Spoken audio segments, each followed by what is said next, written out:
नमस्ते दोस्तों, आपका पवन वाग एकेडमी यूट्यूब चैनल में स्वागत है। दोस्तों, हम देख रहे हैं कक्षा 8वीं की पुस्तक हिंदी सुलभ भारती। आज हम देखेंगे उसमें एक नया पाठ जिसका नाम है खेती से आई तब्दीलियाँ और जिसके लेखक है पंडित जवाहरलाल नेहरू जी। सबसे पहले हम देखेंगे परिचय। पंडित जवाहरलाल नेहरू जी का जन्म 1889 इलाहाबाद उत्तर प्रदेश में हुआ। इनकी मृत्यु 27 मई 1964 नई दिल्ली में हुई। परिचय है, स्वतंत्र भारत के प्रथम प्रधानमंत्री पंडित जवाहरलाल नेहरू एक चिंतक, वक्ता, लेखक और विचारक थे। नेहरू जी ने आधुनिक भारत के निर्माण में महत्वपूर्ण भूमिका अदा की। आपने विज्ञान और प्रौद्योगिकी के विकास को प्रोत्साहित किया। आपकी प्रमुख कृतियां हैं एक आत्मकथा, दुनिया के इतिहास का स्थूल दर्शन, भारत की खोज, पिता के पत्र, पुत्री के नाम आदि। दोस्तों, पंडित जवाहरलाल नेहरू जी ने पत्र लेखन कला को एक अलग रूप से देखा था। उन्होंने हमेशा से ही अपनी पुत्री इंदिरा जी को पत्र लिखे हैं और उन पत्रों में भारत का सांस्कृतिक दर्शन दिखाने का प्रयास किया है और एक पुस्तक के रूप में वे प्रकाशित भी है। इसलिए यहाँ पर भी एक पत्र दिया गया है कि जिसके माध्यम से पंडित जवाहरलाल जी नेहरू अपनी बेटी इंदिरा को भारत का दर्शन बताने का प्रयास कर रहे हैं। किस तरह से खेती से तब्दीलियाँ आई। तब्दीली का अर्थ होता है परिवर्तन। धीरे धीरे मनुष्य किस तरह से प्रगति कर रहा है, ये सब इसमें बताया गया है। प्रस्तुत गद्य संबंधी प्रस्तुत पत्र में जवाहरलाल नेहरू जी ने अपनी पुत्री इंदिरा को लिखा है। इस पत्र में आदिम व्यवस्था, आदिम यानी पुरातन व्यवस्था से आगे बढ़कर खेती के माध्यम से हुए मानवीय सभ्यता के क्रमिक विकास को बताया गया है। क्रमिक यानी क्रम के अनुसार किस तरह से उसमें बदलाव होते गए। यहाँ नेहरू जी ने अमीर गरीब के मापदंड एवं बचत प्रणाली को सुंदर ढंग से समझाया है। तो चलो दोस्तों, चलते हैं हम आगे, देखते हैं कि स्वतंत्र भारत के प्रथम प्रधानमंत्री पंडित जवाहरलाल नेहरू जी ने अपने पत्र के माध्यम से इस भारत का दर्शन, खेती से आई तब्दीलियाँ अर्थात परिवर्तन अपनी पुत्री को बताने का किस तरह से प्रयास किया है। प्रिय बेटी इंदिरा, अपने पिछले खत में मैंने कामों के अलग अलग किए जाने का कुछ हल बतलाया था। बिल्कुल शुरू में जब आदमी सिर्फ शिकार पर गुजर बसर करता था, काम बटे हुए न थे। ये प्रारंभिक बताया गया है कि कोई काम बटा हुआ नहीं था, कोई वर्ण भेद नहीं था, कोई पंथ भेद नहीं था। एक मनुष्य, सारे मनुष्य शिकार पर ही अपना गुजर बसर करता था। दोस्तों, अब इस पत्र में, इस गद्य में आए हुए नए शब्द हम देखेंगे, अर्थात शब्दार्थ देखेंगे। शब्द है गुजर बसर।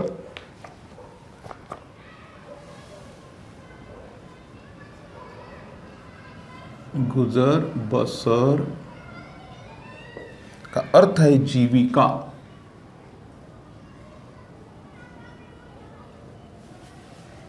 इस पर मनुष्य अपना जीवन निर्वाह करता था। हर एक आदमी शिकार करता था और मुश्किल से खाने भर को पाता था। हर व्यक्ति का काम एक ही था, शिकार करना और उससे अपना पेट भरना, और बड़ी मुश्किल से शिकार मिलती थी। सबसे पहले मर्दों और औरतों के बीच में काम बंटना शुरू हुआ होगा। सबसे पहले मनुष्य और औरत अर्थात स्त्री और पुरुष, इनमें कामों का बंटवारा हुआ होगा, ऐसे उन्होंने कहा है। मर्द शिकार करता होगा और औरत घर में रहकर बच्चों और पालतू जानवरों की निगरानी करती रही होगी। उन्होंने यहाँ पे एक अनुमान लगाया है कि प्रारंभ में ऐसा हुआ होगा कि मनुष्य शिकार कर लाता होगा और स्त्रियाँ जो है वो घर में रहकर बच्चों को संभालती होगी और जो पालतू जानवर है उनकी रक्षा करती होगी, उनकी निगरानी करती होगी।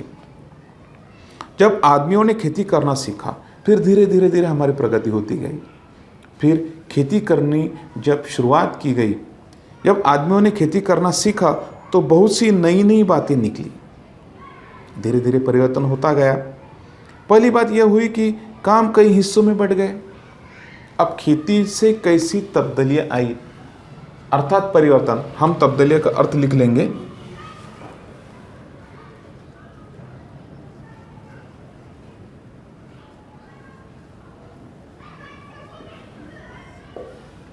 अर्थात परिवर्तन।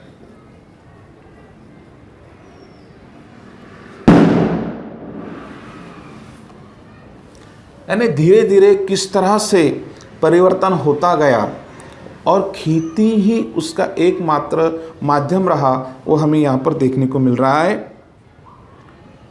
जब आदमियों ने खेती करना सीखा तो बहुत सी नई नई बातें निकली। पहली बात यह हुई कि काम कई हिस्सों में बंट गए। अब खेती करना है तो काम कई हिस्सों में बंट गए। कुछ लोग शिकार खेलते और कुछ लोग खेती करते और हल चलाते। अब कुछ लोग शिकार करने लगे और कुछ लोग खेती करने लगे, अर्थात उसमें हल चलाने लगे। जो जो दिन गुजरते गए आदमियों ने नए नए पेशे सीखे और उनमें पक्के हो गए। समय बदलता गया और दिन गुजरते गए और आदमियों ने नए नए पेशे सीखे। अब शब्द है पेशे। पेशे का अर्थ होता है काम।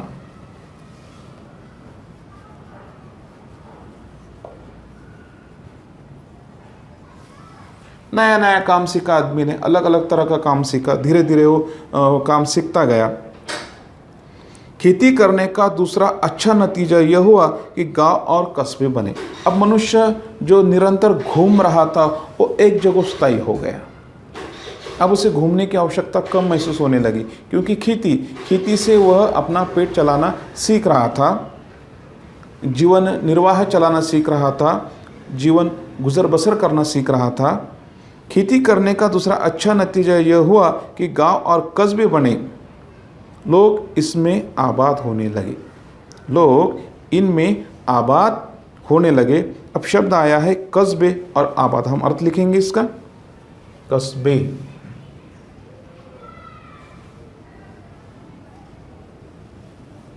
का अर्थ होगा गांव से बड़ी और शहर से छोटी बस्ती। ठीक है। अगला शब्द है आबाद। का अर्थ है बसा हुआ।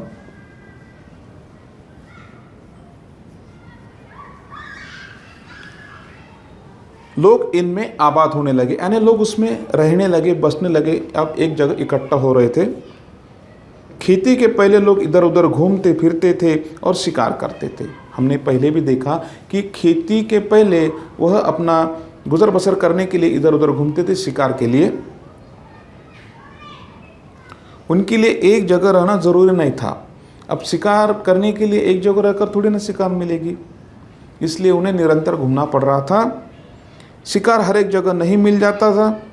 इसके सिवा उन्हें गायों, बकरियों और अपने दूसरे जानवरों की वजह से इधर उधर घूमना पड़ता था।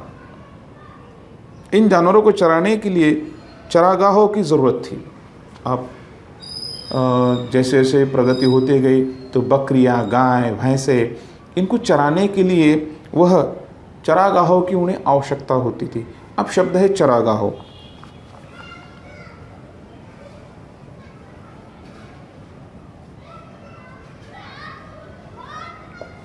इसका अर्थ है चरगाह भी लिख सकते हैं, जानवरों को चराने की जगह। ठीक है। अब उन्हें वो जगह नहीं मिल रही थी। अब खेती करना प्रारंभ हुआ तो जाहिर है वहाँ पर बकरियां, गाय, भैंसे वे चराने लगे। एक जगह कुछ दिनों तक चरने के बाद ज़मीन में जानवरों के लिए काफ़ी घास पैदा नहीं होती थी और सारी जाति को दूसरी जगह जाना पड़ता था। अब खेती जब नहीं थी तो इन सब को चराने के लिए वो एक जगह रुकते थे, वहाँ की घास पूरी हो गई, फिर अगले पड़ाव अगली जगह उनको जाना पड़ता था। लेकिन अब नहीं, अब वैसा नहीं हो रहा है, क्योंकि खेती कर रहे हैं तो खेती में ही वो बाजू में घास वगैरह लगा सकते हैं, जिससे उन्हें इधर उधर जाने की आवश्यकता नहीं है। और धीरे धीरे कस्बों का निर्माण हुआ और लोग वहाँ पर बसने लगे। जब लोगों को खेती करना आ गया तो उनका ज़मीन के पास रहना ज़रूरी हो गया। अब जब उन्हें खेती करना आ गया यानी उन्हें सीखा, तो उसके पास ही रहना उनके लिए अत्यंत आवश्यक हो गया। ज़मीन को जोत बोकर वे छोड़ नहीं सकते थे। अब अगर यदि उसमें फसलें लगाई तो उसे खुला छोड़कर भी जा नहीं सकते थे, इसलिए उसकी रक्षा के लिए मनुष्य को वहाँ रहना अत्यंत आवश्यक हो गया था।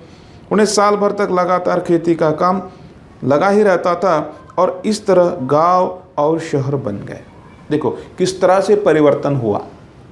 जो मनुष्य शिकार के लिए इधर उधर घूम रहा था, गुजर बसर करने के लिए इधर उधर घूम रहा था, अब वो धीरे धीरे एक जगह स्थायी हो गया, रुक गया, वहाँ वो बस गया। खेती करना उसने आरंभ कर दिया, वहीं रहने लगा और धीरे धीरे गांव और शहरों का निर्माण होने लगा। दूसरी बड़ी बात जो खेती से पैदा हुई वह यह थी कि आदमी की ज़िंदगी ज़्यादा आराम से कटने लगी।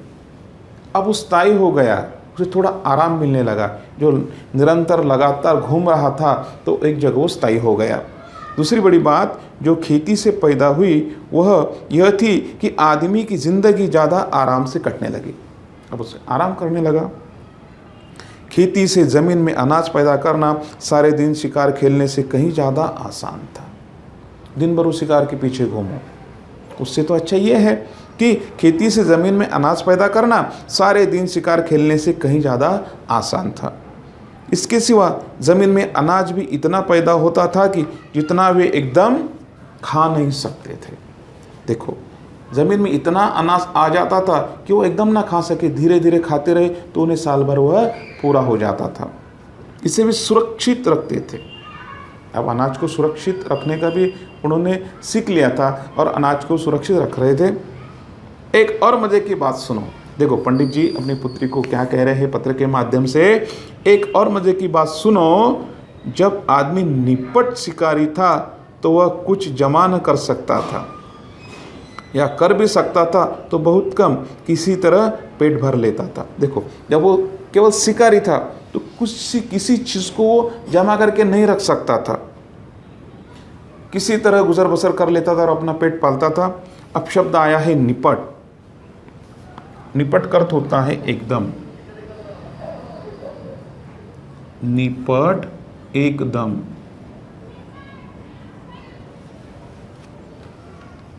उसके पास बैंक न थे जहां वह अपने रुपए और दूसरी चीज़ों को रख सकता था। उसे तो अपना पेट भरने के लिए रोज़ शिकार खेलना पड़ता था। ये मज़े की बात हुई ना। मनुष्य जैसा वो बढ़ गया, जिस तरह से उसने प्रगति की, धीरे धीरे बैंक में पैसे जमा करना, चीज़ों को इकट्ठा करना, ये अभी अभी की बात है। लेकिन उस समय ऐसा नहीं था। उसके पास बैंक न थे जहां वह अपने रुपए और दूसरी चीज़ों को रख सकता। उसे तो अपना पेट भरने के लिए रोज़ शिकार खेलना पड़ता था। खेती से उसे एक फसल में ज़रूरत से ज़्यादा मिल जाता था। देखिए आगे, खेती से उसे एक फसल से ज़रूरत से ज़्यादा मिल जाता था। अतिरिक्त खाने को वह जमा कर देता था। जब वो शिकार करता था तो कुछ नहीं जमा करता था, लेकिन जब वो खेती करने लगा तो इतना अनाज हो जाता था कि वो उसे जमा करके रख सकता था, भर कर रख सकता था। शब्द आया है अतिरिक्त।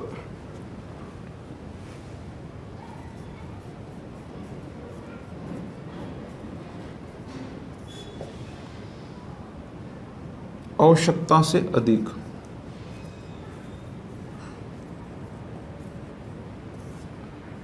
आवश्यकता से अधिक, ठीक है।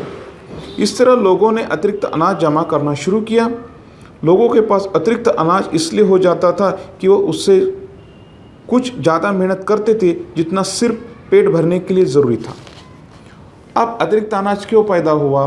क्योंकि पेट भरने के लिए जो अनाज मिलता था उससे ज़्यादा वो मेहनत करते थे और वो सारा जमा हुआ अनाज इकट्ठा कर लेते थे। तुम्हें मालूम है कि आजकल बैंक खुले हुए हैं जहां लोग रुपए जमा करते हैं और चेक लिखकर निकाल सकते थे। क्या कहा पंडित जी ने?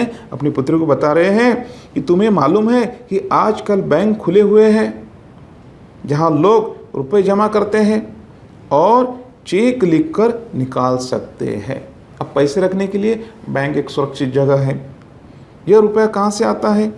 अगर तुम गौर करो तो तुम्हें मालूम होगा कि यह अतिरिक्त रुपया यानी ऐसा रुपया इस लोगों को एक बार ही खर्च करने की ज़रूरत नहीं है, इसे वे बैंक में रखते हैं। देखो, मैं इसे फिर से कहता हूँ, पढ़ता हूँ। यह रुपया कहाँ से आता है? अगर तुम गौर करो तो तुम्हें मालूम होगा कि यह अतिरिक्त रुपया यानी ऐसा रुपया जिसे लोगों को एक बार ही खर्च करने की ज़रूरत नहीं है, इसे वे बैंक में रखते हैं, वही लोग मालदार हैं। अब शब्द आया है एक बारगी, हम देखेंगे उसका अर्थ क्या है। एक बारगी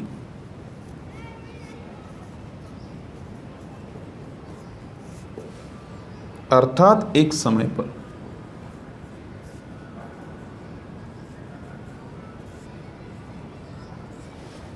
अगला शब्द है मालदार।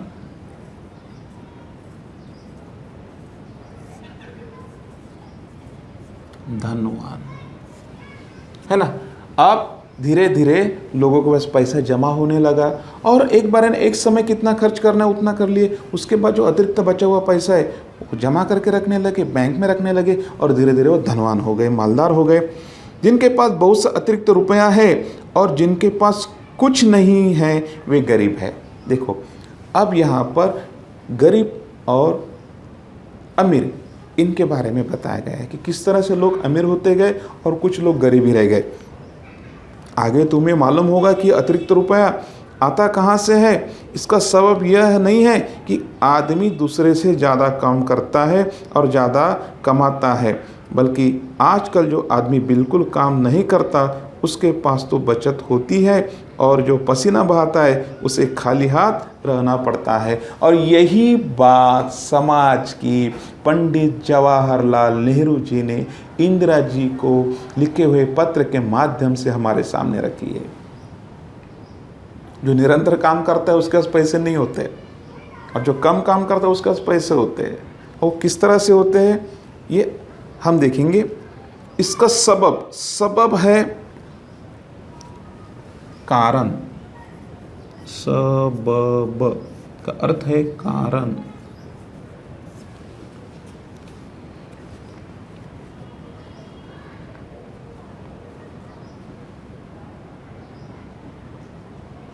आजकल जो आदमी बिल्कुल काम नहीं करता उसके पास तो बचत होती है और जो पसीना बहाता है उसे खाली हाथ रहना पड़ता है।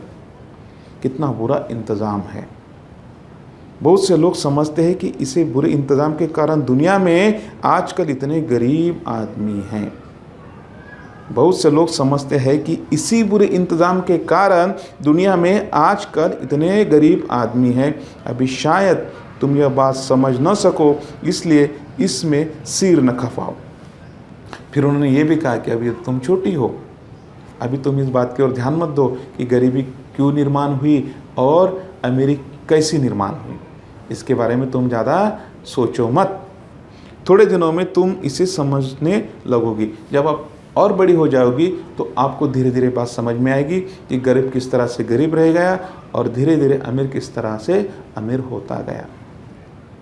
इस वक्त को तुम्हें इतना ही जानना पर्याप्त है कि खेती से आदमी को उससे ज़्यादा खाना मिलने लगा। इस समय इंदिरा जी को इतना ही जानना आवश्यक था कि खेती से आदमी को अनाज मिलने लगा और वह ज़्यादा खाना मिलने लगा, उसे ज़्यादा खाना मिलने लगा जितना वह खा नहीं सकता था। शब्द है पर्याप्त।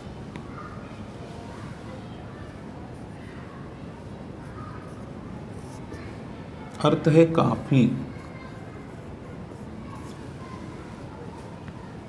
इस वक्त तो तुम्हें इतना ही जानना पर्याप्त है कि खेती से आदमी को उससे ज़्यादा खाना मिलने लगा जितना वह खा नहीं सकता था। यह जमा कर लिया जाता था। उस ज़माने में न तो रुपए थे न बैंक। जिसके पास बहुत सी गायें, भेड़े, ऊँट या अनाज होता था वे ही अमीर कहलाते थे। अब उस समय में कोई बैंक नहीं था। जिसके पास ये सारी चीज़ें हैं, जैसे बहुत सी गायें, भेड़े, ऊँट या अनाज होता था, वही अमीर कहलाता था। तुम्हारा पिता जवाहरलाल नेहरू। दोस्तों, इस तरह से पंडित जी ने अपने पत्र के माध्यम से पुत्री इंदिरा जी को अपने देश की स्थिति और मनुष्य किस तरह से धीरे धीरे धीरे आगे बढ़ता गया। जो आदमी शिकार करता था, बड़े मुश्किल से उसे शिकार मिलती थी, बड़े मुश्किल से उसका गुजर बसर होता था, बड़े मुश्किल से उसका पेट भरता था। धीरे धीरे वह खेती करने लगा। वो एक जगह रुकने लगा, वहाँ पर वो स्थायी हो गया और धीरे धीरे कस्बों, शहरों, गाँवों का निर्माण हुआ और धीरे धीरे मनुष्य और आगे निरंतर बढ़ता गया। और किस तरह से गरीब और अमीर की यहाँ पर परिभाषा की है, उनके बारे में बताया गया है। वह हमें भी ध्यान में आता है कि मनुष्य किस तरह से गरीब होता रहा, किस तरह से अमीर होता रहा। और उस समय कोई बैंक नहीं थे, जिसके पास ये पशुधन ज़्यादा हो वही अमीर कहलाता था। और साथ में इंदिरा जी को उन्होंने यह भी बताया कि गरीब कैसे गरीब रहा और अमीर कैसे बनता गया। इसके बारे में फ़िलहाल तुम मत सोचो, जब तुम बड़ी हो जाओगी तो तुम्हें धीरे धीरे ये सारी बातें ध्यान में आ जाएगी। दोस्तों, मैं आशा करता हूँ कि आपको ये पाठ पूरी तरह से ध्यान में आ गया होगा। कृपया इसे लाइक कीजिए, अपने दोस्तों के साथ शेयर कीजिए और पवन वाघ एकेडमी यूट्यूब चैनल को सब्सक्राइब कीजिए। मिलते हैं फिर एक नए वीडियो के साथ। जय हिंद।